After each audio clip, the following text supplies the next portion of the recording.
मिले थी। अम्मा अमना सन फरमाया जरे महबूब कायना जा सदा हिन दुनिया ते त खरजा मिन्नी नूर मुमा निकता त सराबा नूर हा उन नूर जी रोशनी सा मुके शाम जो महला तू नजर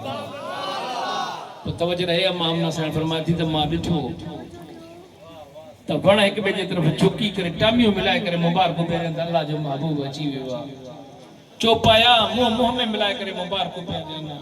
पखी चुंबू चुंबू सा मिलाए करे मुबारक पे अल्लाह जो हबीब अची वियो आ। तो सरदार ने शाह अर्ज करे कि महबूब जी आमन थी सोपिया नाले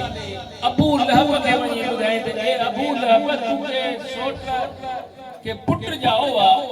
मां या खुशखबरी तो के पीने पीने बुधाई आ। उन अबू लहब उन के बिन आंगुरन सा इशारो करे जे मुझे सोट जे पुट जी खुशखबरी बुधाई थी त मां तो के आजाद कयो तू मुजी नौकरी या मां तो के आजाद कयो त ए मुझे सोट जे पुट के वणी कीर प्यार अल्लाहु अकबर। जने जो मरी वियो नबी जो दुश्मन हजरत अब्बास का रिवाया था तो जने ख्वाब में पूछा कि ए अबू लहब दे खबर कब्र में छा शरा चवे तो दोज़ख जी बाहि साड़ी भी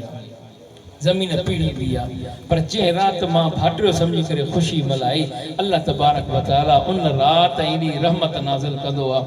एड़ो त कर्म थींदो आ जो पूरे हफ्ते जी दोज़ख जी बाहि मुखा विसरी वेंदी आ जमीन जी पीड़ जेका है विसरी वेंदी आ। तो सरदार अली शाह करे नबी जो दुश्मन फाटियो समझी करे खुशी मल्हाए रब उनके भी इनाम दे तवा सा उम्मती थी करे खुशी मल्हाए अल्लाह का दुआ है त अल्लाह तबारक व तआला मुआजिज बेकार जो अर्ज करना अवां जो बुजुर्ग पंहिंजी बारगाह में क़बूल ऐं मक़बूल फरमाए। हाणे साईं जिलानी जो खिताब थींदो इंशाअल्लाह ताला करम ई